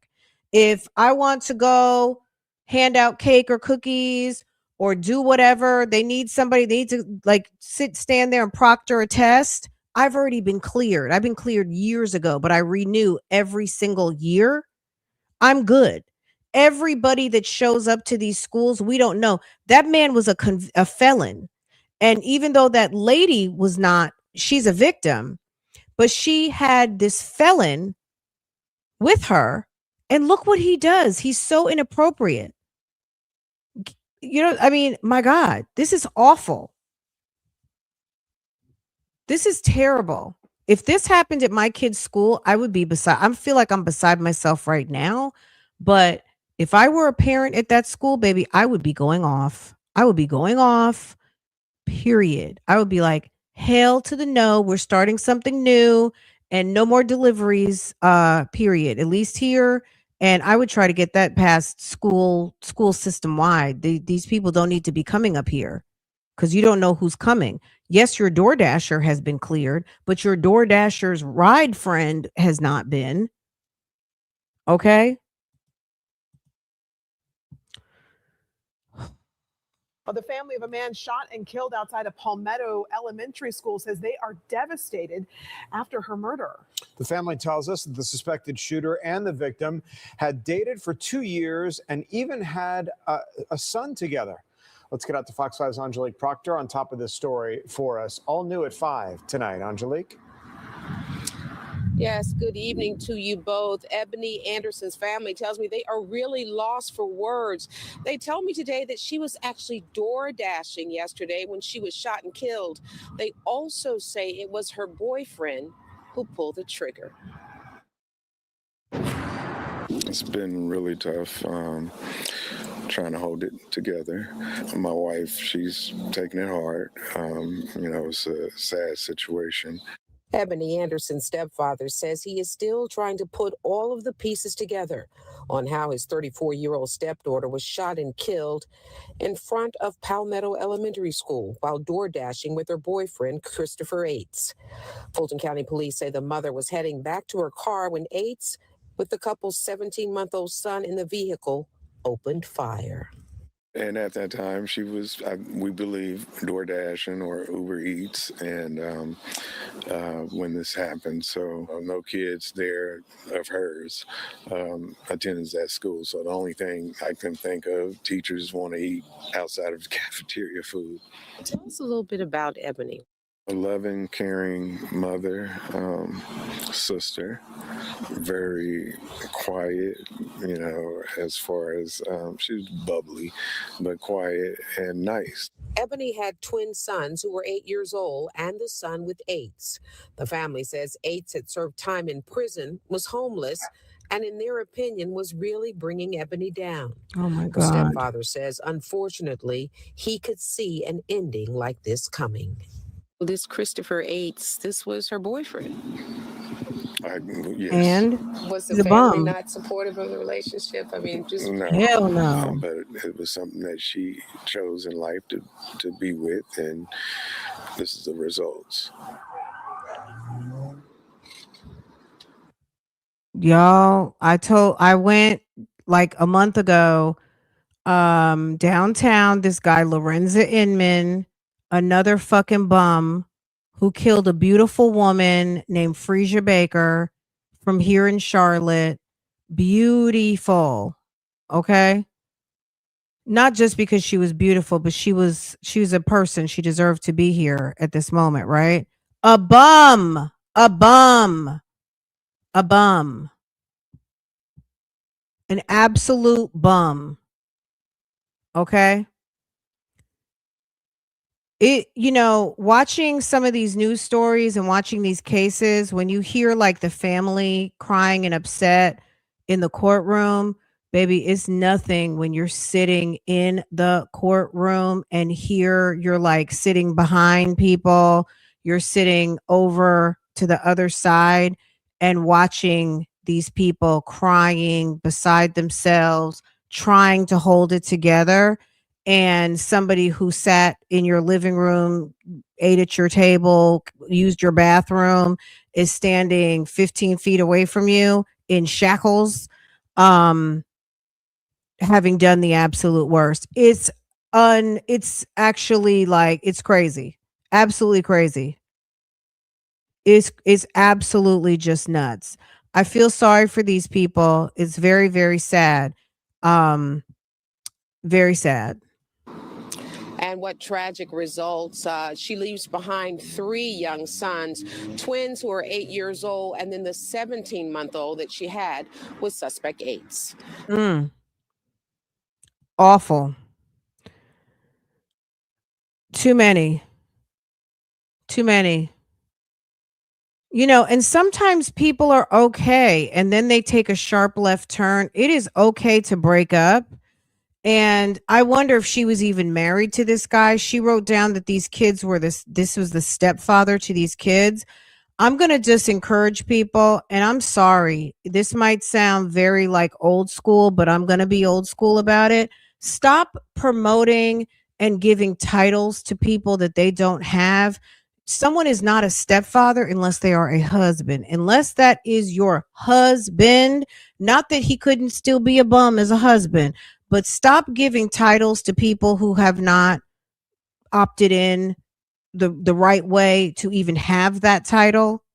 He's not your husband. He was not these kids' stepfather. He's not any of those things. He's a bum that you are giving the title stepfather because you are probably at a point in your life where you feel weird saying that's your boyfriend because you're a mother of 3 and your man is a bum.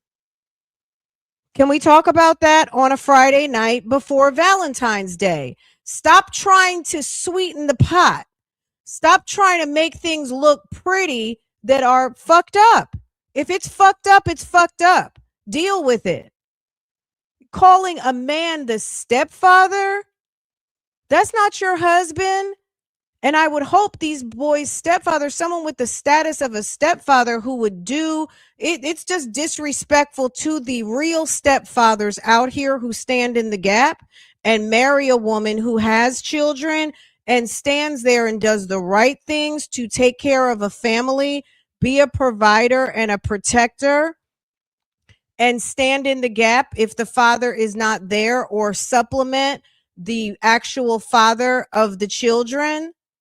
That man is not your husband. He doesn't get to be called stepfather. Just like Jarvis Butts didn't get to be called uncle because, baby, he was not married to Shannon.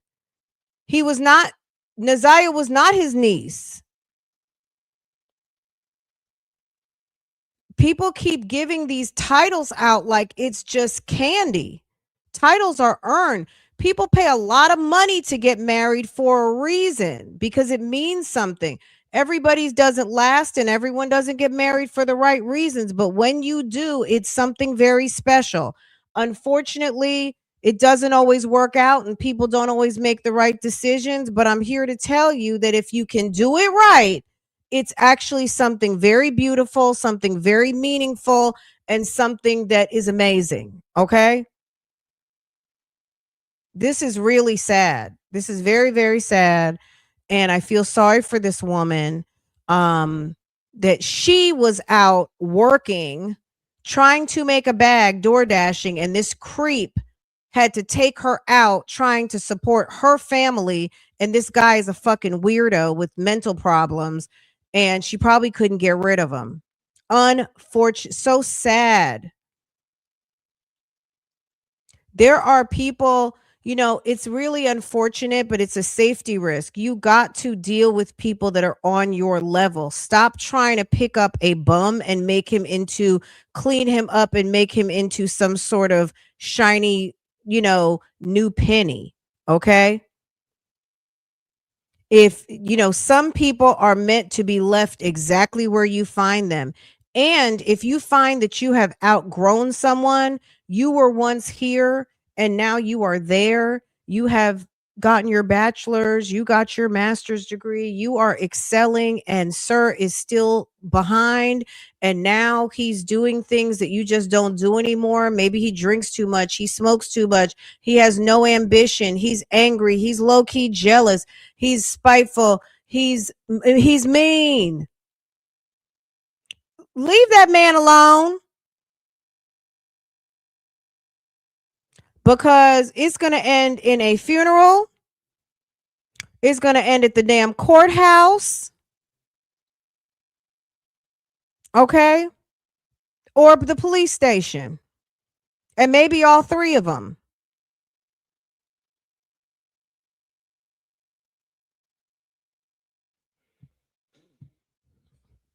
Okay? I'm done. Preaching over. My bad, y'all. Okay, let's clear the air. Look at somebody and tell them, believe I will. Anybody got a praise left? Go ahead, this is your time. Unlock the doors. No, I'm just kidding. This is terrible, y'all. Oh, these type of stories make me so sad and mad. I hate that.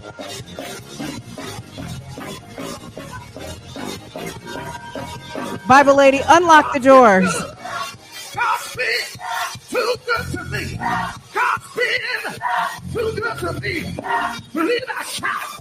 Believe I shout. Believe I shout. Believe I shout. He healed me. He healed me. He brought me. He told me. He helped me. Never left me. Believe I will. Believe I will. Believe I will. I shout now. Shout. Shout. Shout. Shout.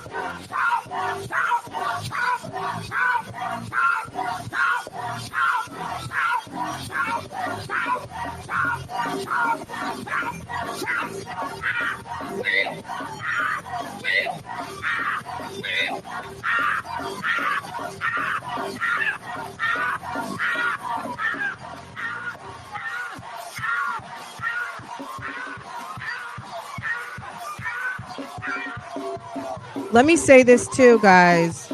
So if you're just coming in, if you missed some of this earlier, we were looking at Stefon Diggs went to court. Stefon Diggs sounds like a whole jerk. Anyway, long story short, let me just say this. Cardi B, if I could find it, I'll play it for you guys. But Cardi happened to mention that she was protecting him and she was hiding some truths about this guy. I don't, clearly this guy is abusive. Thanks again to Jeray's Runt Over Crocs. I appreciate you. She said that man didn't even buy her anything for her birthday. And the man, you know how he was abusive, running and slanging that meat all over town like Nesto. Okay, can we talk about that for a second? These damn no good ass. Okay, slanging that meat all around town, being financially abusive, abusive with his body, okay, dating all kinds of women, cheating, all kinds of things. Like, look, Cardi B was not married to that man, and Cardi B should have never got pregnant by that man. Cardi B was already married to somebody else. So honestly, don't even get me started, because that whole entire situation was out of order to begin with. But we're not going to go all the way into it. At the end of the day, this is what I'm going to say. A man who is financially able, or a person, they love you, they care about you, it's your damn birthday, and they don't even acknowledge, they don't do anything for your birthday. Are you kidding me? But she said she was covering up for him. She said that he wouldn't even look at her when they made the pregnancy announcement. She was just saying, if I could find it, I was watching it the other day. I was like, damn, Cardi, really? Wow. Like, she was setting things, like, he was not even, she's like, at least Offset did this, he did that, even though he wasn't a great husband, he showed her other things. But we're, like I said, we're not going to get into all that. I mean, it's tomato, but at the end of the day, Stefon was worse. She said he was worse than Offset. And but you know what? This is what happens, unfortunately. And just, don't take my word for it. When a guy sees, that's why it's so important to not run all your information and sit there and have the true moment. You meet somebody new, don't sit there and run all your business. If any of you going out on a first date, if you've ever watched The Bachelor before, don't do any of that stupid shit those women do on The Bachelor. Don't sit there and run down how many people have dragged you and dogged you out, and you're just waiting to find somebody and all kinds of stuff like that. Take that to the grave. Do you hear me? You don't tell anybody that. From this moment on, it's queen and princess treatment, okay? Fake it till you make it. You might have been dragged in your last relationship, but you're not going to allow yourself to be dragged again. You are going to get queen treatment or nothing. Do you hear me? When people know that you have been dragged, that you have allowed yourself to be fucked over, do you know somebody is coming to try you again? Do you not? Hopefully people know this. I'm talking to a lot of grown people. You know this, right? Do not make the struggle your story line, okay? Don't tell anybody that. Take it to the grave. Tell it to one of your friends that you trust. They probably already know you got dragged, girl, okay? But you don't tell your new boo what type of woman you were. It's what type of woman you are now. Queen treatment, okay? Even if you're sitting there thinking you just don't even deserve it, you better fake it till you make it. Queen treatment from this moment on. You don't take your wallet out. You don't open up a door. You do nothing. You're the prize. Okay? And if you have dealt with that type of treatment before, Don't let that be the next one, because the next one, it could end up like this lady. I'm telling you, police department, some of y'all been there. We see the funerals on the internet all day, every day. There's a funeral every single day for somebody who unfortunately allowed, you know, for too long. You know, this domestic violence is terrible, and some people just don't know how to get out of it. We see these funerals, we see the court cases, and we see the trips to the police department, baby. Don't do, if that is incorporated into your relationship with someone, let it go. Okay? This is terrible. This is really bad. And all I could think about when Cardi said that, I really felt bad for her. So I kind of understood why she kind of has an attitude sometimes, and she's very, she seems like a sweet person, but she gets up in her feelings, and she will cuss people out because she is obviously dealing with some trauma, girl. We saw how she got dragged on Love and Hip Hop. Y'all remember how she allowed herself, what was done on Love and Hip Hop, and that could have been done for a coin. I don't know, but it has been, it has been one problem after another, unfortunately. And you have to get to a point where enough is enough, and make some new decisions. And I know it's not easy, but this is so sad that these 3 kids' mommy is gone. Look at the young girl, Ashley Elkins, up there in Michigan, who was dealing with that fucking crazy bum, DeAndre Booker. He's going to court soon, y'all. I wrote it down. He's got court soon. I'll tell you guys when, but she was a baddie. She had her own business. She's happy. She's living her life. She's got she's beautiful, all of the things. And the guy was a bum. He didn't even have a damn driver's license, y'all. Okay.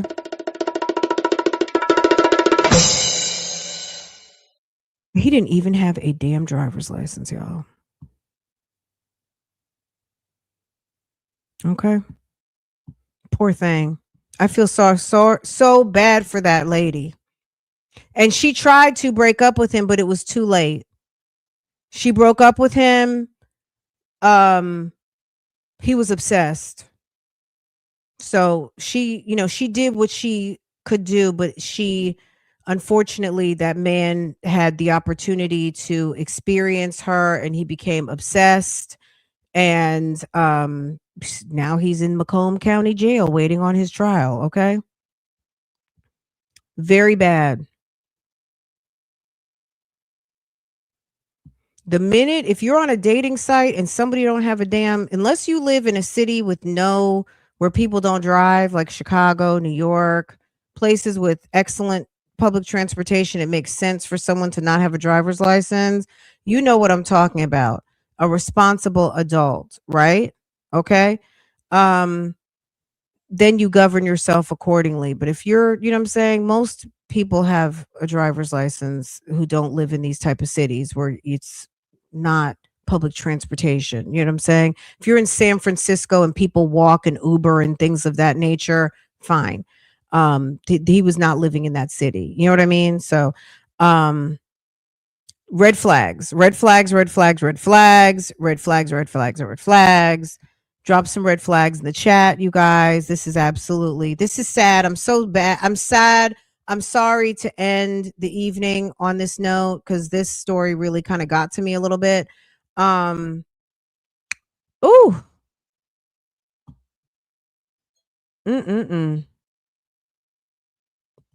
Terrible. Okay. Terrible, terrible, terrible, terrible. Terrible. Anywho, okay, y'all. All right, maybe, I don't know. My husband just called me. Let me call him back, see what's going on. We'll take it up, and tomorrow we'll do some hee hee ha ha. Tomorrow I'm gonna call y'all early, and okay, I have errands first thing in the morning, so I can't. We'll do something tomorrow, I promise. Even though tomorrow is my unofficial day off, we will do something hee hee ha ha. We'll do a little Nesto, Sonia, Valentine's Day. Bleh. Okay. Something that's going to make y'all not want to throw up. We'll do some Nesto Sonia tomorrow to lighten the mood. Okay. So my bad, everybody. Okay.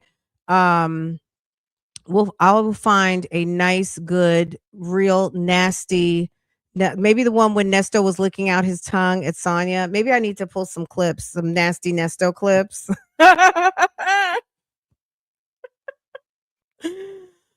If you have some nasty Nesto clips and some, I mean, when I say nasty, I mean nasty Nesto clips, like I sure do miss them, that type of stuff.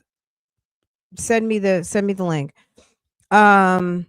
It's so many stories. Well, I keep a spreadsheet. I do. I have a spreadsheet, and some stories we will never get back to.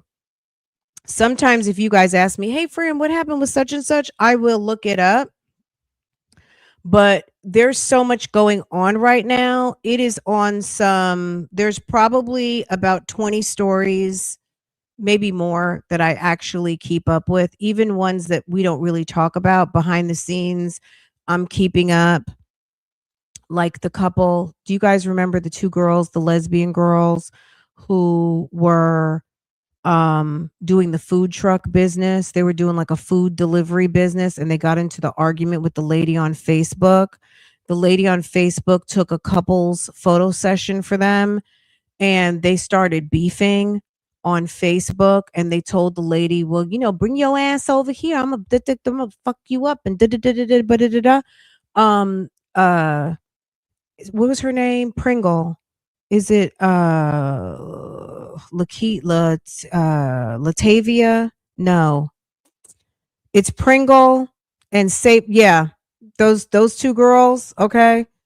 I keep up. I follow just to make sure they're not in trial yet. I'm hoping and keeping my fingers crossed that they make it to somebody's trial on that it's televised, because I think that one's going to be good, because it's a whole Facebook Live thing. It's one of those that we on the internet will be following, and then somewhere they'll come in after the fact and like, oh shit, we didn't realize this was going on. Anyway, but we'll see. Why are their names escaping me right now? I'll bubble it up if you guys want to watch it. Hold on. There's so many people. Girl, I'm trying to open up my spreadsheet. Hold on. Just a minute.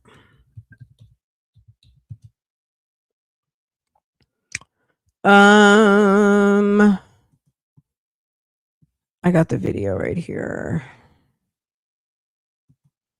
This is a throwback for y'all, okay? It was a woman who was killed by the name of Lauren Ashley Martin. She was killed on a Facebook Live, and Lauren Ashley Martin was killed by Savon Tyler and Lakevia Pringle, still in jail, no bond. And baby, it was a whole mess. It's just a mess. I will try to we will do an update on them this week. But yeah, I follow a lot of stories where I'm just like logging in, checking the docket, making sure they're not gone to trial yet, stuff like that. Was it adjudicated?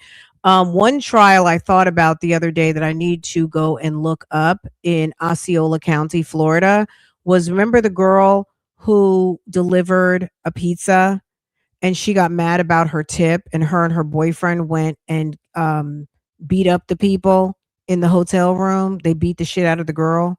They told the man to get in the shower like it was damn Tony Montana and Scarface.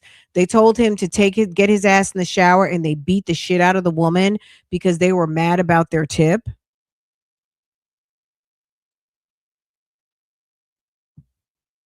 Girl. Yes.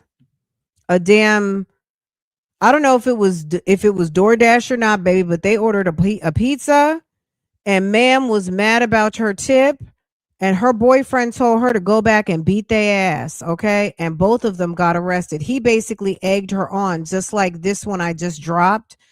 Her girlfriend, her lady, egged her on to pick up that gun and shoot that lady, and she did. Okay? And the lady who was delivering the pizza, her boyfriend egged her on to beat the shit out of that lady because that was like a disrespectful ass tip or whatever. Because the lady gave her a bill and asked her for change. And she was like, what? And got mad. They left. They turned around, came back, and beat the shit out of the lady. The lady was in the hospital. She was pregnant too.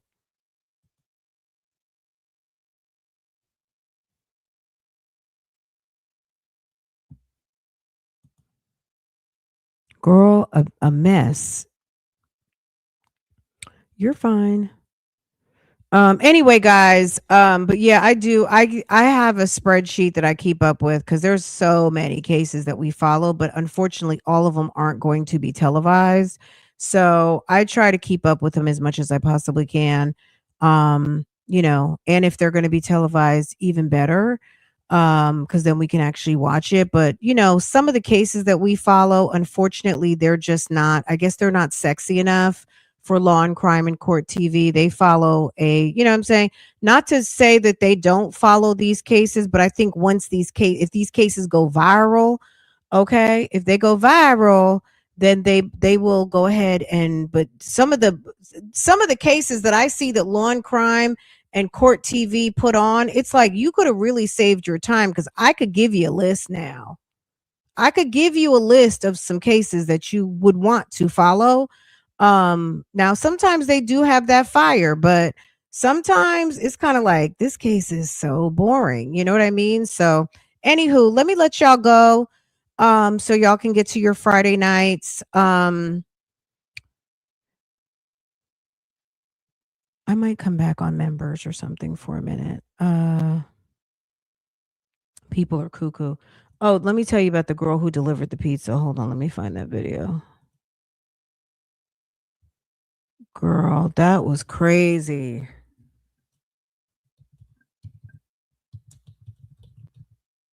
Oh, there we go. Baby. This one. Brianna Alvelo, Florida pizza delivery driver, stabs pregnant customer 14 times over small tip. Deputies in Osceola apprehended. Baby. Y'all, I'm giving you your Friday night playlist, okay? There you go. Okay? All right. Okay, guys, thank me later. Those are some good stories, okay? All right, you guys. Baby, a mess. Okay? A whole mess. You're welcome, boo. Okay, I love you guys. Make sure to thumbs up this live. Make sure to hype it if you can. Thank you. I'll see you guys next time. We'll talk. We'll have a key next time, I promise. Next time we're coming on some kikis and hee-hee-ha's, okay? The news stories, they're just, it's unfortunate, but there's a lot of, it's just not there's unfortunately a lot of unfortunate things happening. But next time we'll talk about we'll keep it on a lighter note, I promise, okay? We'll come back on some scammery and some fugazi, okay? No murder and all of those other things. We're good on that for a couple of days, okay, boo? All right, y'all, have a good evening. I'll see y'all later. Bye.